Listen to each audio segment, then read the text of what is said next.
Tiny Lister was an actor and part-time professional wrestler also known as Zeus and later Z-gangsta. His on-screen feud with Hulk Hogan starting in the No Holds Barred movie and boiled over into a main event match at SummerSlam 1989, where he teamed up with Randy Macho Man Savage and faced Hulk Hogan along with his partner Brutus Beefcake. Despite being blind in one eye, in 1982 he was NCAA 2 Division Shot Put champion and also played multiple exhibition games in the short-lived United States Football League, but decided to pursue a career in acting instead, which spanned over 4 decades and accumulated more than 200 acting credits. Despite his massive size and intimidating appearance, he was known to be humble and down-to-earth and a devoted Christian. One of the few actors who crossed over into the world of professional wrestling who didn't leave a bad taste in the mouth of loyal fans. This is the untold story of Tiny Lister, aka Zeus.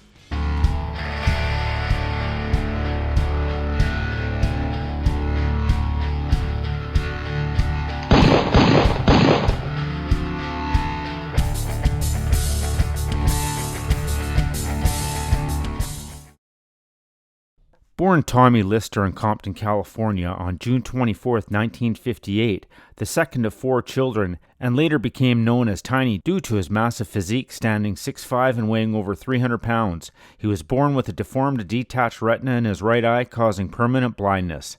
Tiny grew up in Compton, California, which at the time was filled with drugs, gangs, and violence, but he chose to break the curse of his generation at an early age. He stayed away from gang life, choosing instead to stay home and watch westerns. He chose religion over wrongdoing. He also developed an interest in films and television early in life. His grandmother, Rosie Lister, was Lucille Ball's maid for over a decade. Tiny attended school at Enterprise Junior High School and later Compton High School, where he began competing in track and field, which was his first love, where he became a standout in shot put. Early in his life, he was diagnosed with type 2 diabetes, which he stated almost made his parents bankrupt in order to keep him on a proper diet. In 1977, Tiny had a minor car accident when he drove his vehicle through the front wall of an unoccupied apartment and stopped in the living room. And in 1982, while attending Long Beach City College, he became a Division II undefeated champion, breaking the school record 7 times in 1 year with a mark of over 61 feet 8 inches, a record that still stands today. After college, he trimmed down to 275 pounds, and despite never playing a game of football in his life, he tried out for the LA Rams and San Francisco 49ers, and ended up playing 2 exhibition games for the USFL team, the New Orleans Breakers, and at the time was bench pressing 500 pounds. After being cut, he was called back a few weeks later, but he was already getting into acting and declined the offer. His first role was Blue City with Walter Hill, which he considered a mentor, and went on to work on several movies together. In 1984, after being cast for the TV series First and 10, he requested to be written off the show after deciding he could no longer work on the same set as O.J. Simpson, claiming during an interview on the Hannibal TV that O.J. was the worst human being he had ever met in his life, even long before being accused of double murder in 1994. He also became close personal friends with John Candy as well as Michael Jackson, while recruited to work on the Remember the Time video, which was filmed over a 5-week period on a Hollywood backlot and directed by John Singleton. In 1989, he auditioned for the role of Zeus in No Holds Barred starring Hulk Hogan. Before going into the audition, he had already had the letter Z shaved into the side of his head and already had his boots made as well. Admittingly not knowing much about professional wrestling, he saw a huge opportunity. According to Tiny, at the time of his audition, he had just over $300 in his bank account, and Vince McMahon, while negotiating, directly deposited $75,000, making it impossible for Tiny to refuse the part. Vince McMahon would have Tiny appear at SummerSlam in order to promote the movie. During the filming, Hulk Hogan accidentally broke Tiny's nose during a fight scene,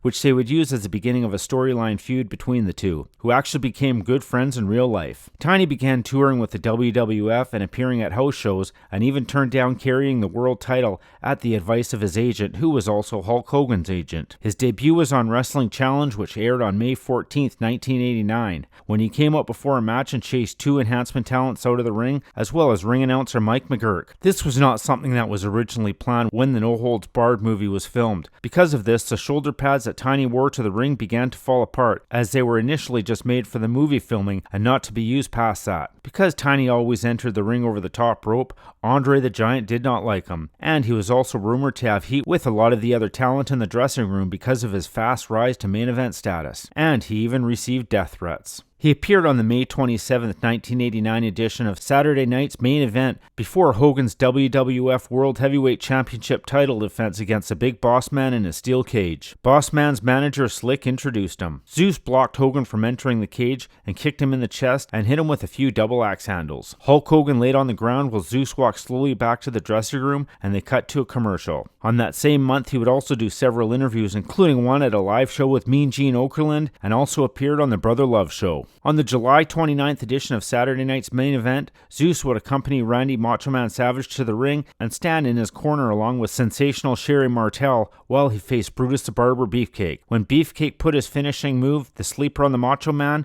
Zeus interfered and Savage was disqualified. While Zeus had Beefcake in a bear hug, Hogan came to his rescue. Zeus would no-sell every move and shot that Hogan dished out, including a chair shot would only make Zeus smile. In SummerSlam of that same year, he would team with the Macho Man and face Hogan and Beefcake in the main event. He would continue in the WWF doing a series of interview segments with the Macho Man entitled The Moments of Serenity with Randy Savage and Zeus, who was now sporting a unibrow. That same year, Tiny, along with Sherry Martel, would appear on the Arsenio Hall show, while in the Zeus character ended the interview by chasing Arsenio and his band off the set, who was known to be a huge wrestling fan. In Survivor Series 1989, he would team with Ted DiBiase, the Barbarian and the Warlord against Axe, Smash, Hulk Hogan, and Jake Roberts, only to be disqualified after choking Hogan and shoving the referee. In 1989, the World Wrestling Federation scheduled a pay-per-view titled No Holds Barred, the match, the movie, to be held on December 27th of that same year. The program consisted of the film No Holds Barred in its entirety, followed by a match previously recorded at a Wrestling Challenge taping on December 12th at the Nashville Municipal Auditorium in Nashville, Tennessee. The main event was set aside in a steel cage which pitted Hulk Hogan and Zeus on opposing teams. Hogan teamed with Beefcake, while the heel Zeus teamed with Randy Savage. Although there were initial plans to have Zeus and Hogan face off at WrestleMania 6 and have Hulk drop the belt, those plans were scrapped and they went with Hulk vs. Warrior instead. This was Zeus's last match in the WWF as he left shortly afterwards. Randy Savage continued to target Hulk Hogan over the WWF Championship. On July 7th, 1990, Zeus fought Abdullah the Butcher in a double countout at a World Wrestling Council show in Puerto Rico. For his own safety, he had 2 armed police officers with him at all times during his trip to Puerto Rico, mainly due to the Bruiser Brody incident which left Tiny uneasy about working in the territory. In his interview with Rosenberg in 2014, he admitted wrestling was the biggest rush he had in his life. In 1991, Pro Wrestling Illustrated ranked him number 500 of the top 500 single wrestlers in the PWI 500. He also appeared as Cletus in the 1992 film Trespass starring Ice-T and Ice Cube,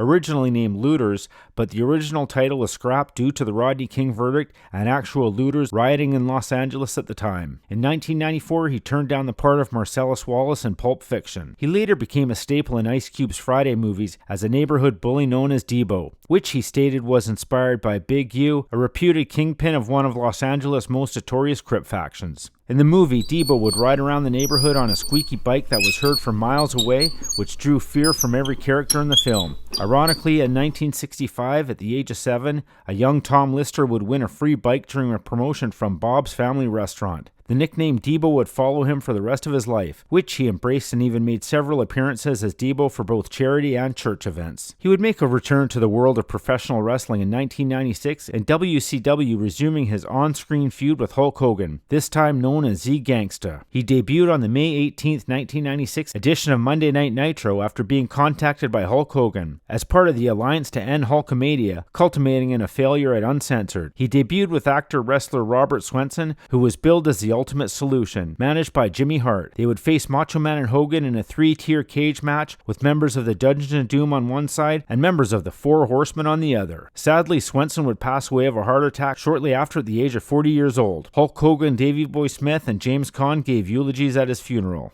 In 2014, at the Orlando Urban Film Festival, he won Best Star Spotlight for his performance in No Weapon Formed Against Us. In 2016, he was nominated for the Best Bad Mother Award at the All Deaf Movie Awards. In 2019, he briefly revived his role as Debo along with Chris Tucker during a church service in West Los Angeles, where he robbed Tucker for his chain on stage during his testimony. Later that year, he would also take to Instagram and announce he had started his own clothing line. In January of 2020, Tiny legally changed his name to Tiny Debo Lister, paying homage to his Friday character. Later that year, during an interview, he stated that a new Friday movie was already written but yet to be filmed. According to Ice Cube, the script had been delivered to New Line Cinema, but producers Tony Emmerich and Richard Brenner showed no interest in another Friday installment. In April of 2020, Tiny teamed up with the Pineapple Express, a cannabis delivery company, to deliver their product personally to 4 winners. He would make the deliveries at precisely 4:20 as Debo, to the surprise of the customers. He was a fan of both The Rock and Stone Cold Steve Austin, and even after making hundreds of movies and working with top stars, he would still quote Bible verses during interviews instead of bragging about his own accomplishments. The athletic department of Lister's alma mater, Cal State, LA, sponsors an annual track meet in his name. Although Tiny never engaged in any gang activity, because he came from a Crip neighborhood, during his WWF tenure he refused to ride in a red car. Tiny was diagnosed with COVID-19 around August 2020 and overcame the illness. He became ill with symptoms similar to COVID-19 a second time in early December, showing weakness and trouble breathing, which forced him to cancel shooting for a film. His manager, Cindy McGowan, who said it was not normal for him to miss filmings, became concerned and sent her assistant to his house to give him vitamins and antibiotics. On December 10th, police were called to check on Tiny and found him dead in his home in Marina del Rey, California. He was 62 years old. The coroner's office investigated his cause of death, which originally was suspected to be from complications of COVID-19. However, the final autopsy report revealed that the cause of death was hypertensive and cardiovascular disease. Tiny's condition in the days before his demise was alarming, but he was confident he'd be taken care of by the man upstairs. During a live streaming Q&A with fans, he was noticeably not well as he struggled to speak at times and even nodded off, but continued on due to his dedication to his fans. Sources say his condition was much more noticeable in person. Condolences poured in from everyone from Ice Cube to Kid Ink to AEW Wrestling. And although playing a bully in several roles, he was known as the opposite in real life, very humble and grateful. That was the untold story of Tiny Lister, aka Zeus.